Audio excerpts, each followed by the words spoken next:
And everything that's happened since then. All this horror that's come to my family. It's all because I couldn't love a motherless child.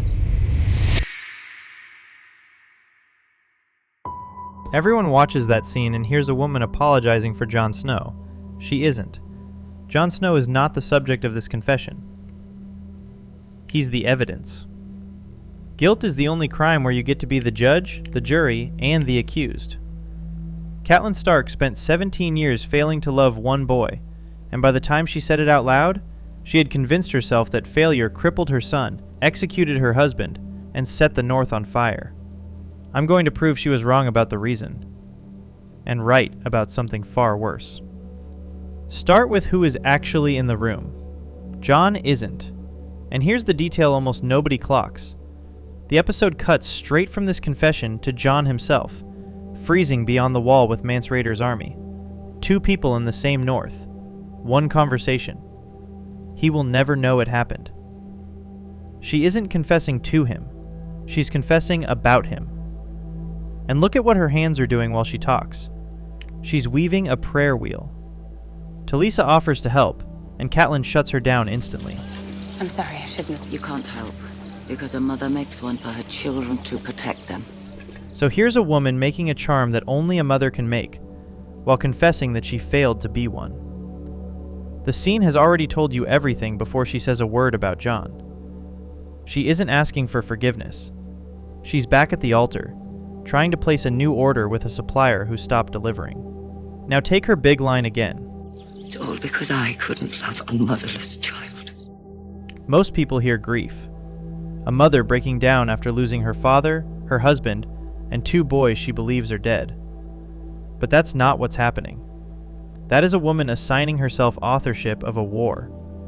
Because look at the alternative. Her son fell because a man threw him from a window. Her husband died because a boy king wanted a spectacle. Her sons burned because a former ward wanted a name. None of it is fair. None of it means anything. Unless she caused it. A cursed woman still lives in a universe with rules. A random woman lives in nothing. That's not remorse. That's bookkeeping. And by the end of this video, I'm going to show you the version of Catelyn Stark that HBO deliberately took away from you. Not the one crying in a tent. The one who was politically, historically, and legally right about Jon Snow, and who said the coldest sentence anybody has ever said to him. It's still in the books. It never made it to your screen. But first, look at what she actually tells Talisa about her prayers, because she gives you the answer and nobody catches it. Did they work? After a fashion. After a fashion. 3 words. That's a woman telling you the gods answered every single prayer she ever made, and that the answers destroyed her. She prayed for Bran to survive the fall. He survived. He'll never walk again. In the book, she also prayed for Bran to be allowed to stay at Winterfell instead of going south. He stayed. Trapped in a broken body, in a burning castle, while everyone else in that family scattered across a continent. She prayed for Jon to live. He lived. He lived in her home for 17 years as a daily reminder of the promise she couldn't keep. Every prayer granted. Every prayer a wound. The gods said yes. That's what she means by after a fashion. She isn't a woman who thinks the gods ignored her. She's a woman who thinks the gods have been listening the entire time, and answering with the precision of something that is punishing her on purpose. And in Catelyn's theology, punishment requires a crime. If that just turned a scene you'd filed under Catelyn feels bad about Jon into something much colder, a woman doing arithmetic on her own dead, that's exactly the moment people hit like. Not because I asked, because something shifted. Hi, I'm Nick. You're watching Cynic Cults, and we're just getting started. There's one line in that monologue that book readers have argued about for over a decade, and almost everyone treats it as a mistake. When my husband brought that baby home from the war, I couldn't bear to look at him. Didn't want to see those brown stranger's eyes staring up at me. Brown eyes. Here's the problem. In the books, Jon Snow doesn't have brown eyes. Jon Snow has gray eyes. Long face, dark hair, and the gray eyes of Ned Stark. The exact features Catelyn's own children mostly didn't get, because Sansa, Robb, Bran, and Rickon came out Tully. Auburn hair. Blue eyes. So the internet decided this was a script error. Someone in the writer's room got the color wrong. Except when you put it next to what the books actually say, it stops looking like an error and starts looking like a confession. Because in A Game of Thrones, Catelyn tells you the real problem with Jon's face. She says that as he grew, he looked more like Ned than any of the true-born sons she bore him. And then she adds 4 words that should be studied in writing classes. Somehow that made it worse. Read that again. The unbearable thing about Jon Snow was never that he looked like a stranger. It's that he didn't. Every day, Catelyn Stark walked through her own great hall and saw her husband's face on a child she hadn't given him. Her own sons, the ones she carried, the ones who were legally and publicly hers, looked less like their father than the boy who wasn't supposed to be there. So the mind edits. It builds a face you can survive looking at. It takes gray and makes it brown. It takes the husband and turns him into an intruder. She didn't misremember his eyes. She replaced them. And now look at the word she chose to hang on those invented eyes. She doesn't say strange eyes. She doesn't say dark eyes. She says stranger's eyes. Didn't want to see those brown stranger's eyes staring up at me. Catelyn Stark is the most devout believer in that entire family. A southern woman whose husband built her a sept at Winterfell with his own hands, because the old gods gave her nothing to kneel to. She knows the 7 faces the way you know your own hands. And the 7th face, the one that isn't the father, the mother, the warrior, the maiden, the smith, or the crone, is the stranger. Neither male nor female. The face of death, the face of the unknown, the face of everything that comes from outside and does not belong. She looked at an infant and gave him the name of the god of death. And I want you to watch her face when she says that word to Talisa. Not the crying later, that moment. The delivery goes flat and clinical, and she can't hold Talisa's eyes while she says it. Because she isn't describing a memory, she's reciting a charge she's already convicted herself of. That's the mechanism underneath 17 years of this. Not jealousy. Categorization. The moment you file a child under the face of death, everything you do to him afterward stops feeling like cruelty and starts feeling like caution. But here's where it turns. Because you don't just name a god and walk away. You make a deal with it. And that deal is the single most important thing Catelyn Stark ever did. More important than freeing Jaime Lannister. More important than taking Tyrion on the road to the Eyrie. It happened in the dark, with nobody watching, over a coughing baby. And she thinks it's the reason her entire house is dead. Here's the part of the monologue that people skip past on the way to the tears. So I prayed to the gods. Take him away. Make him die. She prayed for a baby to die. Not thought it, not felt it. Prayed it. Formally. To gods she believes are real and awake and listening. And then he got the pox. Understand what that does to a devout mind? She asked. It started happening. In her theology, that isn't a coincidence. That's a prayer being processed. He got the pox. And I knew I was the worst woman who ever lived. A murderer. A murderer. She uses the legal word. Not terrible person. Not bad mother. Murderer. Because in her head she has already committed the act. The gods are just doing the paperwork. So she sits with him all night. She listens to the coughing. And she makes an offer. So I prayed to all 7 gods. Let the boy live. Let him live. And I'll love him. I'll be a mother to him. I'll beg my husband to give him a true name. To call him Stark and be done with it. To make him one of us. Read the terms. This isn't a woman asking for mercy. This is a woman writing a contract. 3 clauses. Love him. Mother him. Legitimize him. That third one is enormous. She is offering to walk into her husband's solar and argue that his bastard should be made a Stark, with a name, a claim, a place in the succession. She is offering to hand a rival a legal weapon against her own unborn children. That's how badly she wanted the gods to take the deal, and the gods took it. And he lived. And I couldn't keep my promise. He lived. She didn't pay. Not one clause. Not the love, not the mothering, not the name. 17 years of default on a debt she believes is owed to the powers that decide whether children survive the night.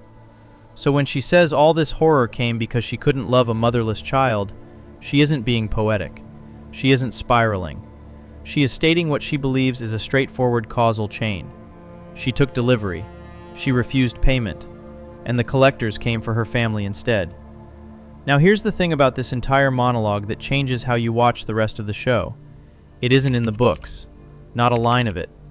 There is no prayer wheel, no pox, no midnight vow.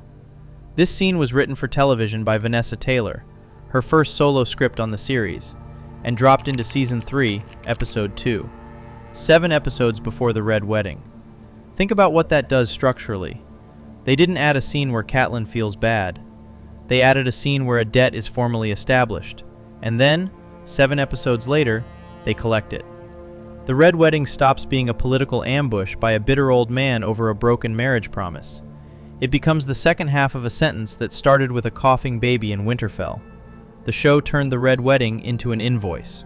And she pays it in the same room where she watches her son die. In a hall she walked into because she trusted an oath.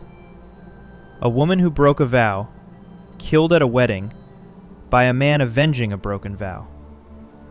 That's not a coincidence anyone in that writer's room stumbled into.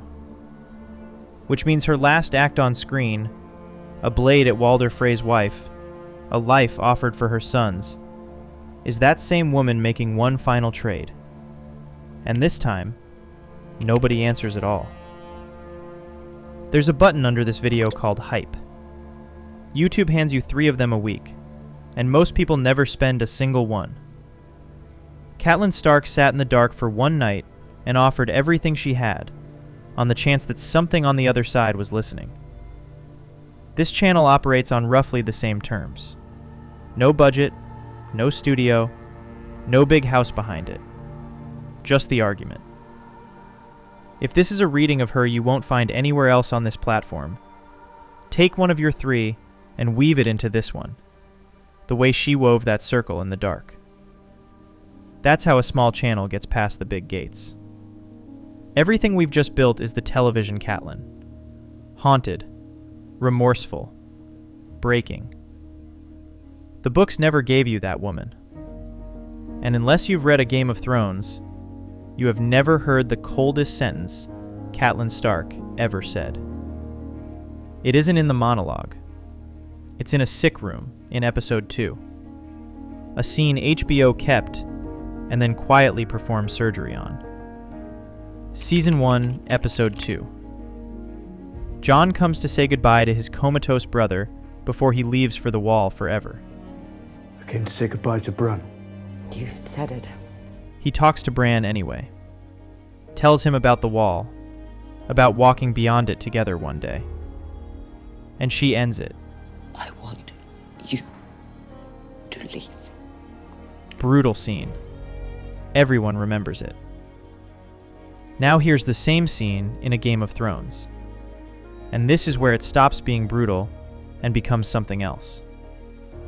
In the book, Jon doesn't back down. He steps into the room. He says please. And she tells him she needs none of his absolution. Bastard. He turns to leave. And then, at the door, she says his name. Jon. And Martin stops the entire chapter to tell you what that means. He should have kept going, the book says. But she had never called him by his name before. Never. Not once. A lifetime under one roof, at the same table, in the same yard, and she has never once said Jon. She spends his name a single time to say this: "It should have been you. It should have been you who fell. It should have been you in that bed. It should have been your body instead of my son's." And HBO looked at that line in the second episode of a show they needed you to fall in love with and cut it. They kept the scene. They kept the coldness. They removed the knife. Then, 2 seasons later, they wrote her a monologue about weeping over a sick baby. And it's a smart decision. Book Catelyn has an interior. You live in her head. You feel the fear from the inside, so you survive her cruelty. Television gives you a face and a sentence. Say that sentence on camera in episode 2, and there is no coming back before the Red Wedding. So they made her sorry. But look at what that trade actually cost. Because this is the part almost nobody talks about. The show made her guilty. The books made her right. In A Storm of Swords, Robb tells his mother that he intends to legitimize Jon Snow and name him his heir. Not out of sentiment, out of arithmetic. Sansa is married to a Lannister. Winterfell could pass to Casterly Rock through her. Jon is the fix. And Catelyn doesn't shriek about her husband's mistress. She opens with case law. She reminds him that Aegon IV legitimized all his bastards on his deathbed, and asks how much pain, grief, war, and murder grew out of that one signature. She tells him the Blackfyre pretenders troubled the Targaryens for 5 generations, until Barristan the Bold killed the last of them on the Stepstones. Then she asks the question that ends the argument. I know you trust Jon, but can you trust his sons? Or their sons? That's not jealousy. That's a woman raised at Riverrun, the corridor of Westeros that gets marched through in every civil war.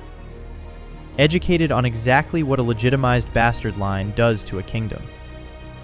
She isn't guessing. She's citing precedent. And she adds the clause that makes it permanent. If you make Jon legitimate, there is no way to turn him bastard again. She wasn't being petty. She was being a lawyer. Robb overruled her. Robb was dead within the same book, and the succession of the North collapsed into exactly the kind of contested, decree and parchment mess she spent the entire conversation warning him about. She wasn't wrong about how Westeros works. She was wrong about who she needed to fear. So HBO had 2 Catelyns available. The one who is politically correct and personally monstrous, and the one who is politically irrelevant and personally sorry. They gave you the one you could mourn. Which leaves one question nobody in this fandom wants to sit with. Why did any of this have to happen at all? Because there's a version of Winterfell where it doesn't. Highborn lords in Westeros have bastards constantly. What they don't do is raise them in the main hall next to the trueborn heirs. You foster them out. You place them with a household knight. You keep the line clean and the wife's dignity intact. Ned Stark did none of it. He brought the child home and called him son in front of the entire North. And when Catelyn tried one time, to ask about the woman, she got this. Never ask me about Jon. He is my blood, and that is all you need to know. Cold as ice is how the book describes it. So she couldn't ask. She couldn't fight her husband. He was her lord and her protector. And she couldn't remove the daily, visible proof of her own humiliation, because he wouldn't allow it. 17 years ago, you rode off with Robert Baratheon. You came back a year later with another woman's son. 17 years she carried that sentence before she said it out loud. And here's the cruelest structural fact in this entire story. Ned's silence was an act of love. He promised a dying sister he would keep her son alive, and the only way to do that with Robert Baratheon on the throne hunting Targaryen children was to let the world believe he'd broken his own honor. He protected one child by sacrificing his marriage. And he never told the person paying for it what she was paying for. So Catelyn built her explanation out of the only material she had. A rival woman, a threat to her sons, a stranger's face at her table. Every cruel thing she ever did to Jon Snow, she did with incomplete information that one honest conversation would have corrected. Ned Stark didn't just keep a secret. He assigned his wife a villain, and then let her play it for 17 years. And that's what this story keeps quietly insisting on, long after the dragons stop mattering. We tell ourselves that keeping a secret to protect someone is a kindness, but a secret doesn't stop existing just because you stop speaking it. It finds the person who wasn't told. It grows into the shape of a resentment, and it costs somebody 17 years of their life. Faulkner said the only thing worth writing about is the human heart in conflict with itself. Martin has called that his guiding principle ever since. And Catelyn Stark's heart was never in conflict with Jon Snow. It was in conflict with a truth nobody ever offered her. So here's what I want from you. If Ned had told her the truth about Jon that first night, would Catelyn Stark have protected that boy with everything she had? Or would she have been the first person in Westeros to sell him to Robert Baratheon to keep her own children safe? Because I genuinely go back and forth on this one. Tell me in the comments. This is where most channels beg. I'm not going to. But if this took a woman you'd written off as the jealous stepmother of Westeros and handed you a devout, legally literate political mind destroyed by a secret nobody let her in on, then you already think like we do here. We're building an empire of people who refuse to accept the version they were given. And if you're still here, you're already one of us. You know what to do. Catelyn spent 17 years terrified of what one boy's blood might do to her children. She was watching the wrong man. Because everything you've just heard begins in a courtyard at Winterfell, with Robert Baratheon climbing off a horse and putting his hands on exactly 4 people. Ned, Catelyn, Rickon, Robb. Every single one of them dies violently. No exceptions. And that is the least interesting thing about the 2 minutes 95% of viewers skipped. The 2 minutes that proved the show quietly erased who Robert Baratheon actually was. That video is right here. See you there. Until then, stay cult.